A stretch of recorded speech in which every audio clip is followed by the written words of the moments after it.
Any idea how much more rain we need to have that lifted?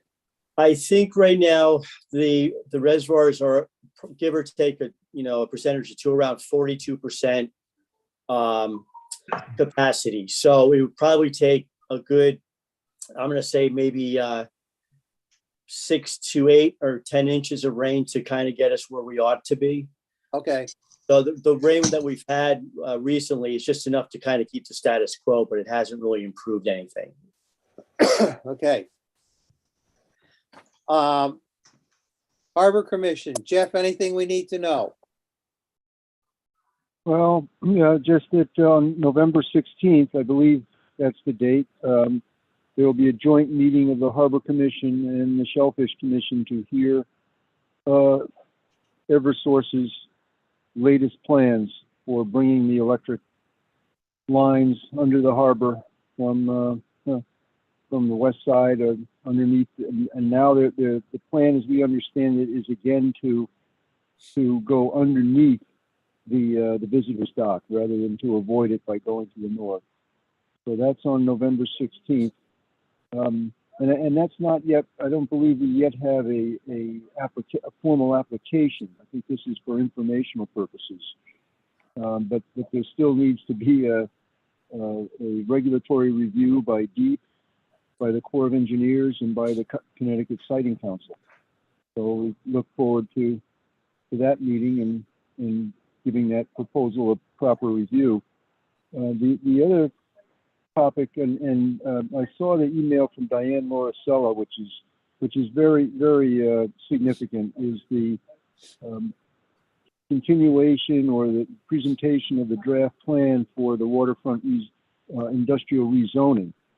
And as we understand that, a significant part of that rezoning will focus on South Water Street and the marine commercial area. So this is something that the Harbor Commission is much interested in. And in fact, the involvement of the Harbor Commission goes back to the 1980s when the imposition, if that's the right word, of the marine commercial zone. I think that was in 1987 or 1988. That represented the completion of Norwalk's municipal coastal program at the time. And then the following year, the zone was modified. And then at that time, the DEP at the time sued the zoning commission for violation of the Coastal Management Act. So this is very interesting. In a lot of ways, it's history repeating itself.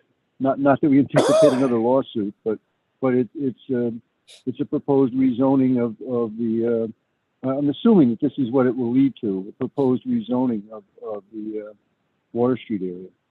So that's the other topic, and I think those are the two main topics to look at. And as far as the railroad bridge project, which of course is the Eversource work, is intimately related to that, we still have not heard from the Corps of Engineers or from the U.S. Coast Guard regarding their permits that must be issued. So we keep working on all these things. And then there's also the master plan, I believe, that's being worked on for the Parks and Recreation Department. And that's going to involve, of course, the major waterfront parks, and the Harbor Commission will be providing comments on that. And then we also received notice that, I'm sorry for the background noise on the train, we also received notice that the Harbor Commission's proposal for studying public street ends ending on the harbor, and looking at the existing character of those street ends and what opportunities might exist for increasing public access or public use of those street ends. We had a proposal to the Connecticut Port Authority for an initial feasibility study, which was approved. So the money won't be provided until December, but that's a project that will involve looking at opportunities for access, public access to the harbor. So, Okay, just as a point that Jeff brought up with the Eversource, I don't know if any of you are aware of this, but when power lines are put underground, underwater, they generate heat so that it will, depending on how deep it is, it could have a thermal impact on the temperature of the Norwalk River. And that area around the Washington Street Bridge tends to be warmer than the area outside of the harbor. And any extra heat that's given off will only drop dissolved oxygen levels more than what they are already. And that could have a serious impact during the months of July and August. And I don't know how many people on the Harbor Commission are aware of that. And even people on the deep that are involved with this may not be aware of the fact that you have a thermal influence of high tension wires that could impact shellfish beds as well as migratory fish. Because the warming temperatures could screw up the water chemistry enough that fish that use the chemistry to navigate with might get lost. So they don't have GPS, they don't have Waze or anything else like that of getting back to where they want to go. But especially now that they've done all the work on dam removals, this could have an impact on those animals too. So we got to stay tuned for those meetings. Okay, let's see. Diane, you had promised us MS4 suggestions. Well, I must say, when I saw this on the agenda, I do not have them ready. I have had a very tough month, so I will have something in December. It's along the lines of not just public participation, but a lot of my review has been along those lines. And I was trying to dig up, Joe, what you sent to the city, but I just didn't have time to go into City Hall, and they have, I'm sure, a copy of your email. You could not find it, I guess. But anyway, so if anyone else has any thoughts about it, get in touch with me. You know my email and my phone number. I have nothing to present tonight. Okay. Bill or Dick, anything on water testing in Wilson Cove? Is that done for the season? All I can tell you is we ran Wilson Cove 3 times, and 2 of those times were dry weather, and the accounts were just about perfect all the way up. Then we ran one in wet weather, and we got very high counts coming from the pond, and also down the discharge from the trolley line pipes. And I gave those numbers to Bill. Okay. Bill, anything else on that? No, that's it. I mean, it just seems that at least a lot of the higher bacteria counts may just be in part due to rain runoff. I think there's still some issues upstream along Martin Luther King. So I know Harbor Watch is working on sampling up there. So that's still to be determined. That's going to take some time. But I think a lot of the higher levels are primarily due to just rain runoff. Excellent. May I just, oh, go ahead. You go first, John. Well, real quick, where is the pond? The pond is ahead. the north end of Wilson Cove, about as far north as you can get. And it's on the right-hand side. Okay, thank you. And it feeds on runoff from the land. Mm. And because of the goose population that's there, as well as other bird populations, and the fact that we have had almost no rain, when it did rain, you had a tremendous amount of, Yeah, it's all. Yeah. Yep. Yeah. Diane, you had a question. Yeah, no, I just wanted to see, because on occasion we may have people from the public, I wish there were more, coming to listen to our good work.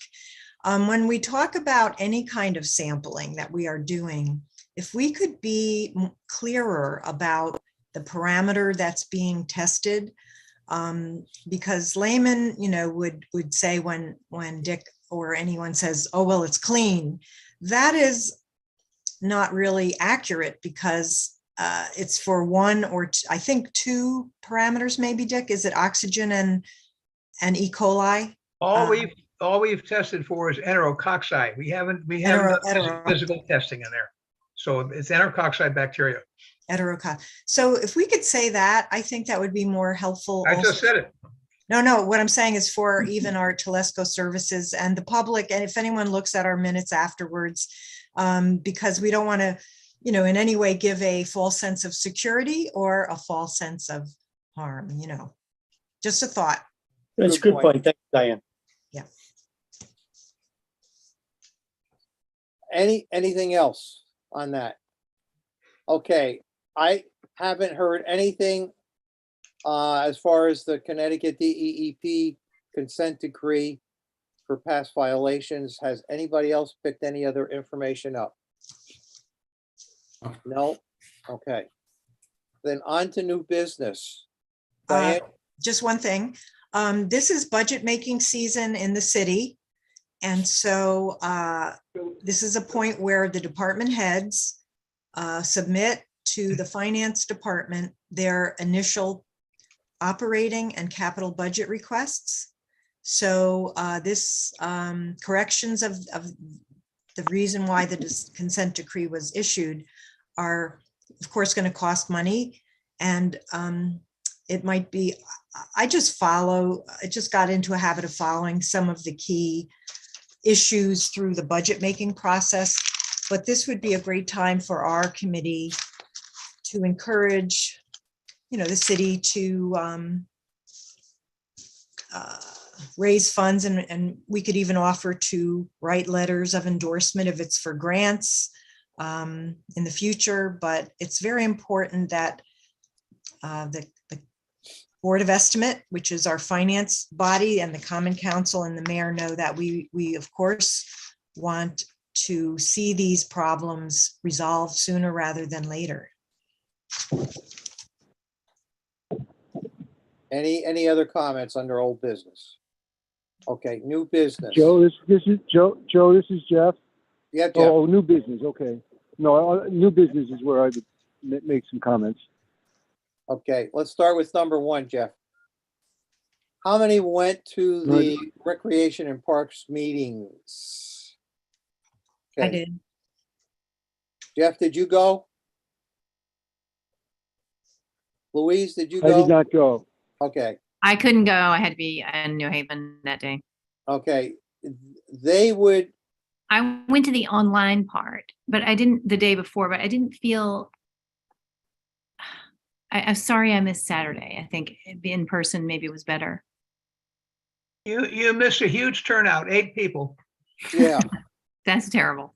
Well, it was, and the irony was, we addressed the PFAS issue in the proposed turf areas, and they accepted it, but they didn't say anything about it. But what also was addressed was tree coverage for Norwalk and a lack of open space.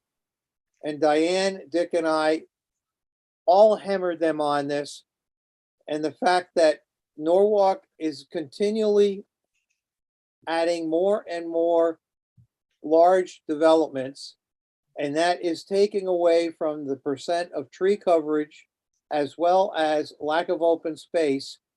The way they determine that is how much open space there is per 1,000 people or 10,000 people. They have a set standard. But we are in a diminishing return.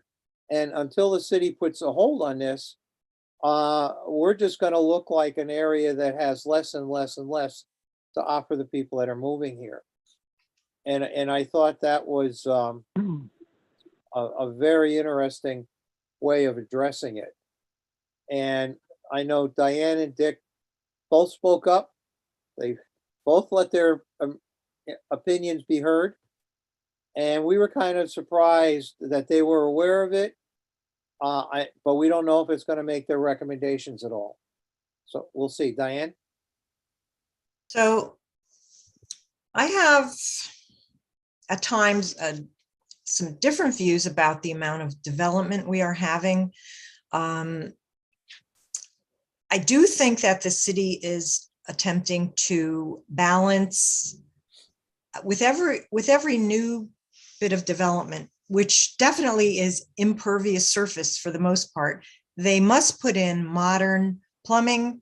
They must put in due to building code, but also wherever they're building, they put in best management practices for stormwater management.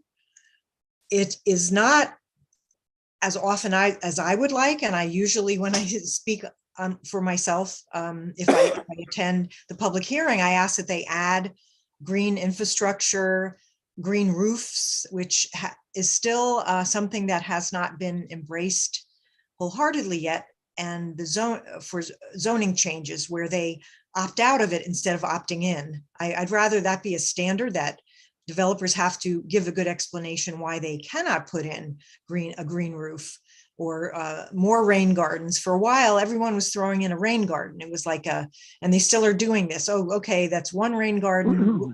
We've done our environmental work for now. And that's often, it's helpful, but not helpful enough. So as far as this meeting goes, I too was struck by how few people there were on a Saturday. I thought that there would be a lot more people. So I'm going to do some homework on what the consultant was given by the city and others, the Common Council, helping, Hart tell people. But on the PFAS issue, I had a discussion with Robert Stowers, who is the new, he's been there almost a year, but half a year, a new director of Recreation and Parks.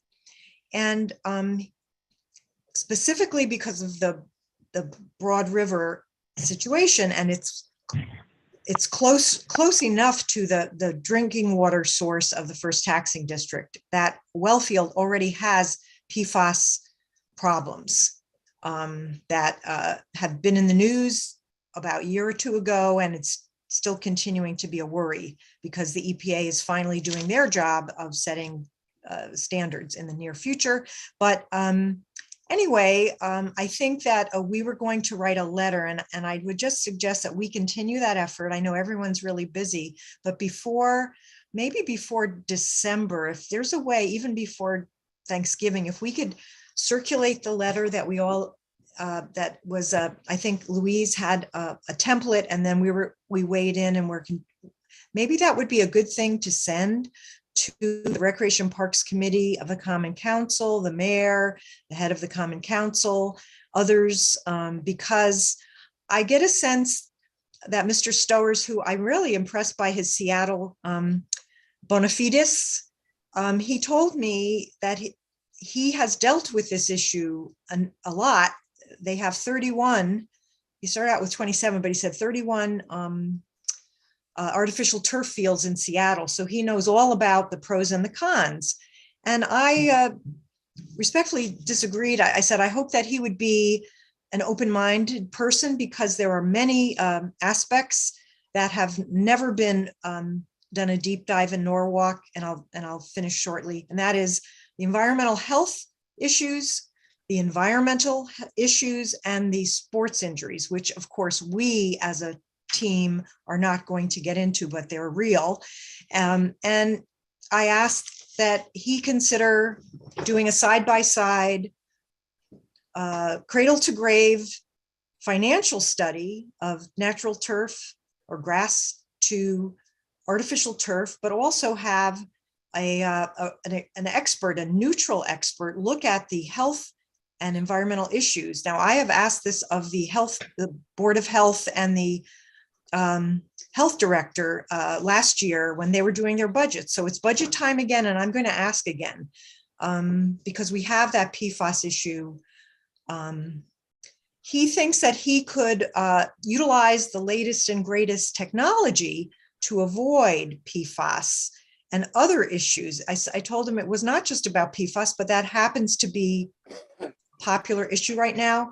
And so at the very least, what we came up with last time, and I think John Crespo, is that in our letter, we should insist that they have a neutral party sample and do a leaching test and other tests. So I Could would say, add- let's not give up yet. could I add to that a little bit? Oh, yeah. I've done a lot of digging into PFAS, and it is very bad news and becoming more so. The federal government, EPA, did have a limit of 72 parts per trillion. It has Yeah. now been reduced to 0.02 parts per trillion. Right. And Louise sent you all an email with a little blurb in there, a film, which is kind of raggedy, but it sure makes the point. And if you want to go further, look up Parkersburg, West Virginia, and see what DuPont did down there. It is unbelievable.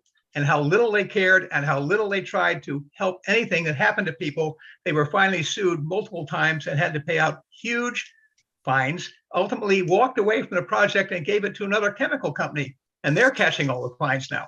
So it is very bad news. And I talked to Dave Carey, who's head of the Shellfish Commission in Milford. I said, Dave, what do you think? He said, Dick, is there any way that they can catch runoff? I said, no. They're going to lay this stuff down. It runs off. He said, then we're against it along with you. And he said, we're willing to take a stand on that. So I think we need to, I would follow up on Diane's suggestion. I wouldn't ask, I would demand that we do an independent study and that we see the results, because 2 laboratories, I've called York out east from here, York Laboratories, they will do PFAS. So we have a source to get some of this tested. I called Pace out in the Midwest. Pace says we have 4 laboratories. They are backed up with PFAS for 3 months. So this is going to be a big thing. And now we've got UConn out there getting ready to do testing for shellfish and everything else. And my guess is we're just hearing the tip of the iceberg. So that's point number 1. Point number 2, we have 3 major challenges. We also now have rubber tires. There's a product from them called 6-PPD quinose that comes out of tires. It's supposed to be lethal to fish. The Trout Unlimited is having a seminar on that Tuesday evening, which I'm going to go to. And they make a very good case for killing off freshwater fish. And now they're beginning to look at what happens to saltwater fish. So we have that one. We also have, which hasn't gone away, neonicotinoids, that great pesticide that's out there. The state didn't negotiate a cessation of that. We still have it. 2 people in the state legislature killed it. The states around us have all banned it. It is a very, very bad pesticide. And so we have 3 major challenges, and we shouldn't lose sight of any of the 3. That's my lesson for tonight. Thanks, Yes. Dick. Louise? I just wanted to add, I don't think that we really should I don't know. I don't know if there's any point in focusing on testing. We know that Field Turf, the company that Norwalk wants to use, recently put in a PFAS-free field in Portsmouth, New Hampshire. In Portsmouth, a group cut a corner of the field off, had it tested, and the entire thing is full of PFAS, and they're suing that company for false advertising. So the testing has been done. There is so much evidence. I think it's maybe a waste of time and money to do more testing. We just need to put before the Rec and Parks and the Common Council all the information that is already out there, and that is easily done. There's lots of data on this. There's lots of tests. There's a professor at Notre Dame who's tested dozens and dozens of the fields. They all have PFAS. So there's a lot to argue. But I just wanted to add on in terms of our letter. I am still working. I am about to send that letter from the Norwalk River Watershed Association, but I think Joe already sent a message from this committee. So maybe we. But I only sent it to the head of Recreation and Parks. Okay, so would you want to sign on to the larger letter that I had sent Absolutely. around? Okay, all right, so I've been working on it. Yeah. Making it better. And Diane, I know you sent me comments and I spent like 45 minutes today looking for them. Do you have them? Could you send them to me again? Sure. Okay. So what is your deadline on when you'd like comments? It's as soon as possible. I think Dick has worked with me on the letter and it's already like really long. I'll send the newest version and appreciate any comments, but I'd like to do this in the next couple days. Or, whatever, a week if you need time. By But Tuesday, by it's the Monday? same letter that I sent a month ago. So I haven't I've made some changes, but they're not too significant. But I just go through all of the reasons, and I did make it more specific, and I mentioned specific towns that have used this same company. So anyway, I think I'll send it out to you guys again. I would just like to point out before we leave, some of the things we get from PFAS. We get bone cancer, liver cancer, kidney cancer, and lymphoma. So that's just the start.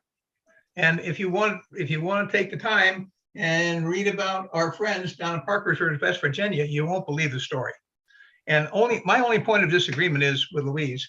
I think if you do local tests, and they don't have to be big, that has a big impact versus bringing somebody else's numbers in. There are also months and months and months to wait, so it will delay the thing. John, No, I see that point. If we do our own tests, yeah, I agree. John, Oh, yeah, there's Diane, there's ways to engineer the playing field such that storm runoff will be captured.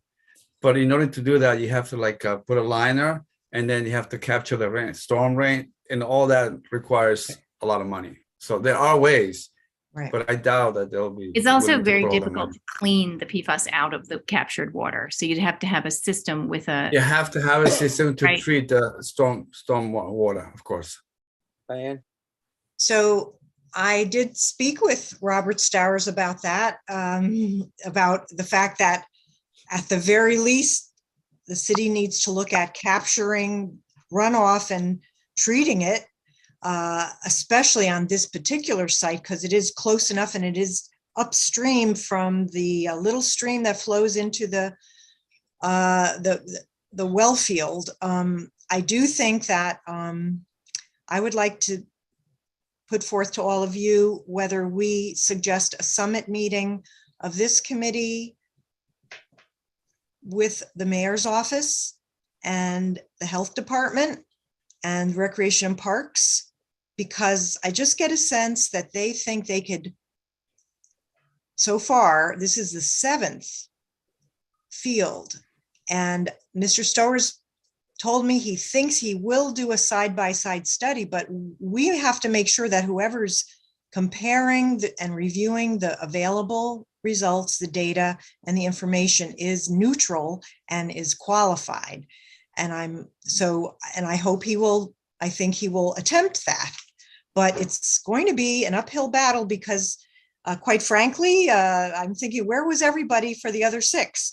I've been trying, but we are there now. And I think this is a very important location because it is so close to a receiving body near enough to the river, as well as a well field that already is impacted. So I think that I would love to see our group have a letter that is more substantive, and I thought that's what Louise was doing, but maybe you yeah, I changed- mean, I have that. you It's wanna- substantive. It is. Yeah, yeah, I thought maybe Joe's comments preempted that letter, but if we want to still just sign on to the letter, I will get it to you guys.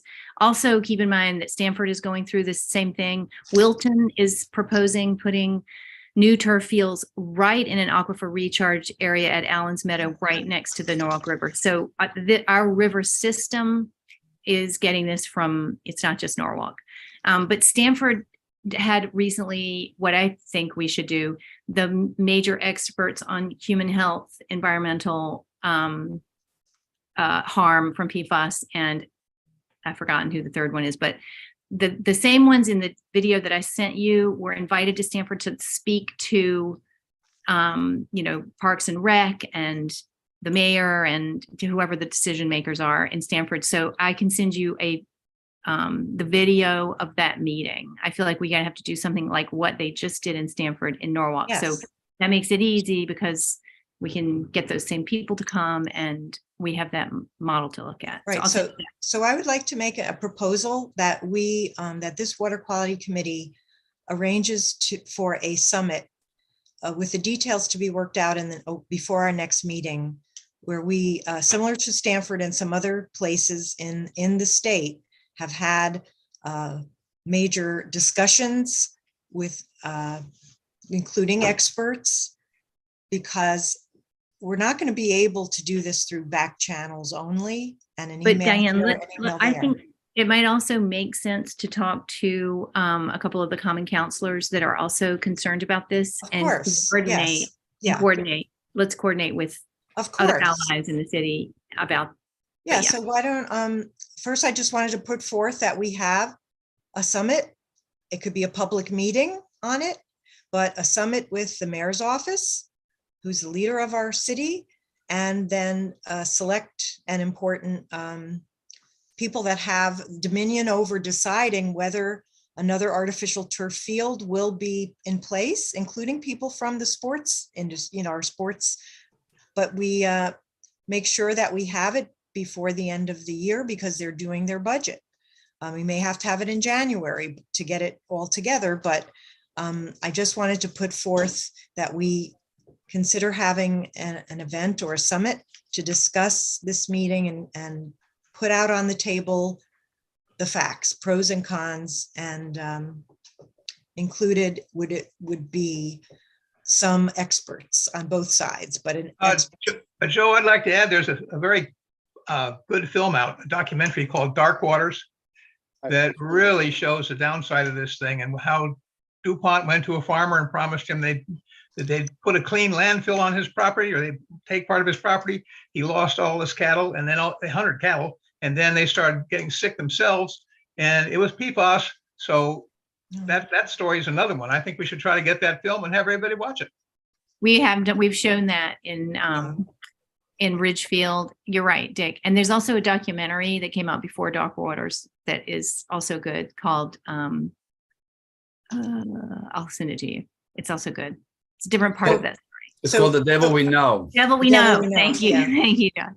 Now, one thing that we have a obligation is that we have to match the polluted runoff, very different levels than what a manufacturer of PFAS poses a threat to the community. So we have to make sure that we are not, we have to look at polluted runoff, and I think people have, as Louise has said, and others. So a manufacturer of PFAS or someone that uses it is important for people to know, but is not comparative, in my opinion, to polluted runoff of a artificial turf field.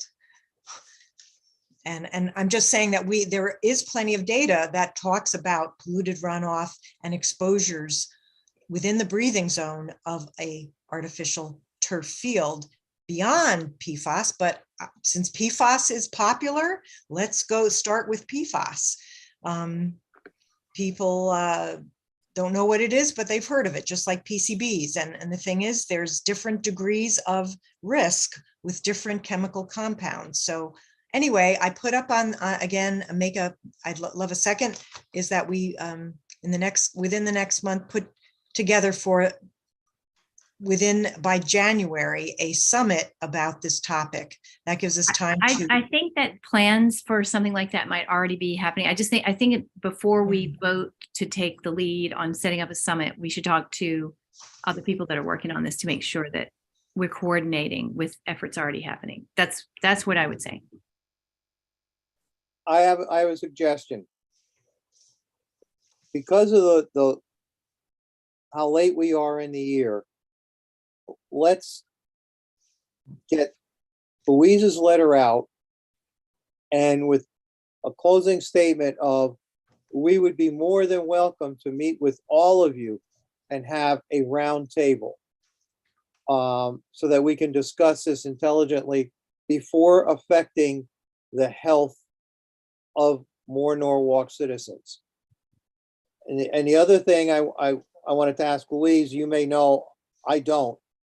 Do you know if Wilton has ever tested the water for PFAS, especially what could have come down from the wire mill in Georgetown? I don't know if any testing has been done.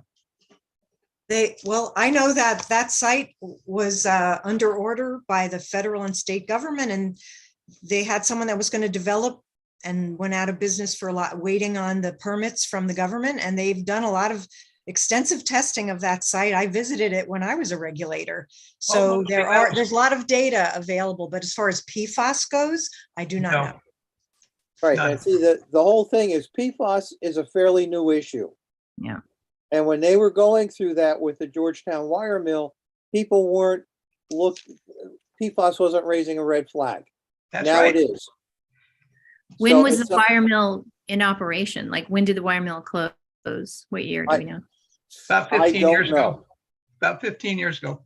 Oh, It was more still, than it that. was think still it was older than operating. that, It was Dick. more than that. Yeah. It was more than that, Dick. It was That was more than that. it was closing I in the stand 80s. corrected, Joe. It was more than that. I know, we've all been, in the 80s, it was closing. And I don't know when it officially closed down, but then they were going to develop it. There's a lot of information and data on all the things they tested for. Is there a reason why you think they used PFAS? They probably I did. feel like it's too old to have had PFAS. Well, Don't you think? they, in the process of making wire, you use a lot of lubricants. And Right, PFAS is a key ingredient in lubricants. So is So- PCBs. So Yeah. And in the plastic coating. yeah, they checked. Anyway, it's a good thing to check. But again, we have to be measured about, okay, that wire mill is many miles north. And have they tested for various things? We can certainly find that out, but that is in Wilton, in Georgetown, on the border of Reading. And again, I'm not saying it's not a thing, not an issue, but related to what Well, we are discussing, I do think, Louise, if you could put me in touch with whoever these mystery people are, and I have a feeling I know who they are, but let's work together to put together a nice discussion.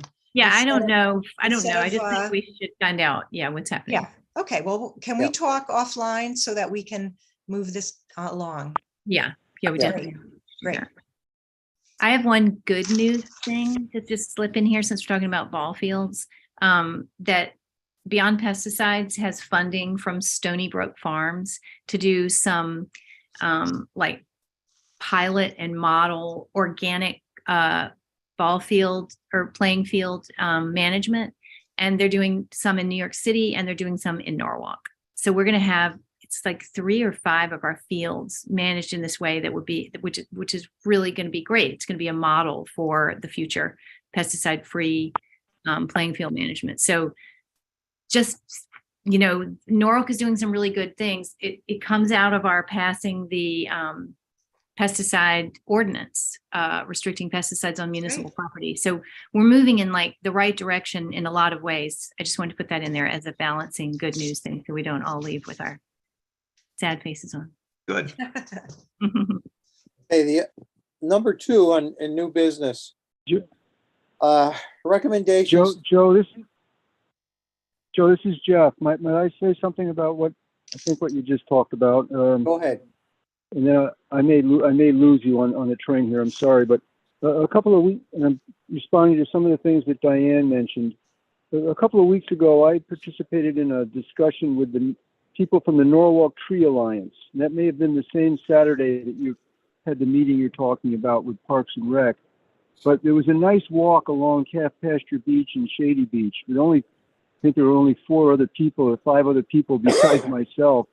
But we talked about the importance of trees, the water quality benefits of trees, especially in the coastal area, and especially in the urbanized part of the watershed. And I think you had mentioned it, and I don't have the report in front of me, but there was a report prepared that identified Norwalk as having the poorest tree canopy of any town in Fairfield County.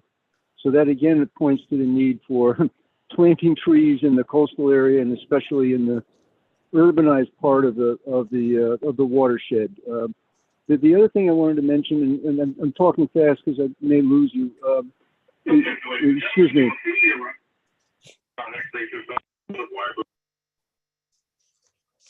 You know, Norwalk from the MLK Fund project, I don't know the proper name for it, has $300,000 to plant 300 trees. So in South Norwalk. So that is starting to happen. So I think that the city really has. Yeah, I just muted myself because of the loudspeaker, and then I'll stop talking in a minute. But Diane mentioned that the green roofs and the green infrastructure, and we may have talked about it before, but Stanford has something called a stewardship scorecard that's incorporated into the zoning code, I believe, and that allows developers to essentially get, for want of a better term, extra credit based on the number of environmental initiatives that are incorporated into the proposed development, and that could include green roofs. So I think that's something we might want to take a look at. And then, and again, talking quick because I may lose you. This isn't this agenda item, but the chairman and I met with the director of Harbor Watch last week, and we had a very good discussion about the monitoring program in Norwalk Harbor and how the funds that are provided by the Harbor Commission, the Shellfish Commission, and the Health Department are utilized. And so the director, Nikki, agreed or looks forward to having a more in-depth discussion at a public meeting, which might be a meeting of the Harbor Commission or the Shellfish Commission or the Water Quality Committee.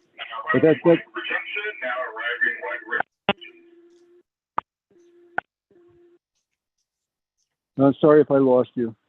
You're still there. Jeff, you're still good. So, Well, I better stop. I better stop talking now. It's getting loud on the train. But thank you for listening to me.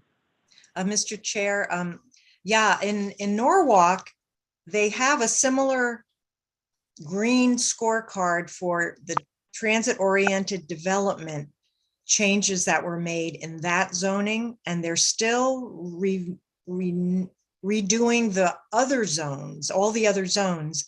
And it will probably go to public hearing next year, but I would love to see this kind of thing in all the zones as an opt-out instead of opting in. And in the TOD, the transit-oriented development, if people put in bike walk related things and more trees, they get to build more stories, and that could be a conflict with other issues. But take a look at the transit-oriented development zoning changes that were made recently last year with the city of Norwalk.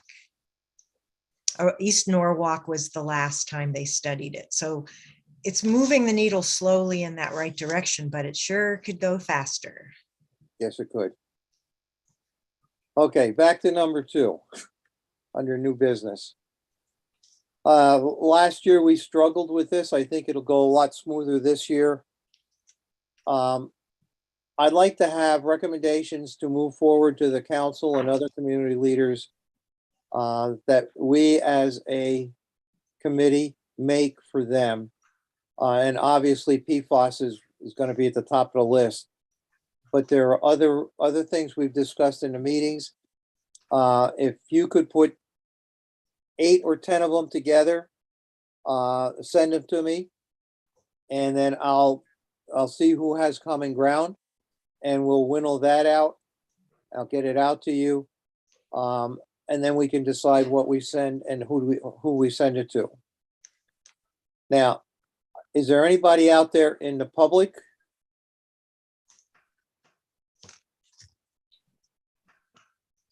Diane?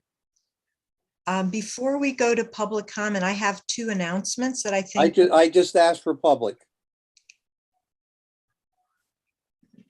There looks like there's no one in public, Joe. Okay. Diane? Go ahead. Oh, okay. I'm sorry, Joe. I thought public comment was at the end, but okay. So number 1 is I attended some Zoom classes galore. I'm sure many of you do this.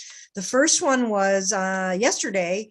EPA will have a series of, and I just learned about it at the last moment, preparing communities for how to engage in EPA's venture towards setting a PFAS drinking water regulations. It was somewhat eye-opening. I think they're moving too slow, but there's a lot of information. I will send to you all after this a link with a docket number that has lots of information about PFAS. So it will help us inform us for whatever we work on, either as a committee or individually. The second thing that is good news and should be useful for the city of Norwalk, as well as our group and any of the Harbor Commission, is the Yukon Clear, CLEAR acronym we've talked about. They're developed a watershed mapping tool that could, it's not as user-friendly. They did a demo the other day, but it gives us hope that they have actually mapped every watershed and sub-watershed. And there will be a way for us to literally take a look at our watershed and sub-watersheds in our city and any town and equate certain attributes that could help us in land use planning. So I will send you the link for that under separate cover in the near future. It's called the Watershed Mapping Tool. I'm sure Louise and Dick might know about it already, but anyway, I will send it to you. It was interesting. Thank you. Okay, reading and approval of the minutes from October 6th. Are there any changes that anybody's aware of that need to be made? Nothing.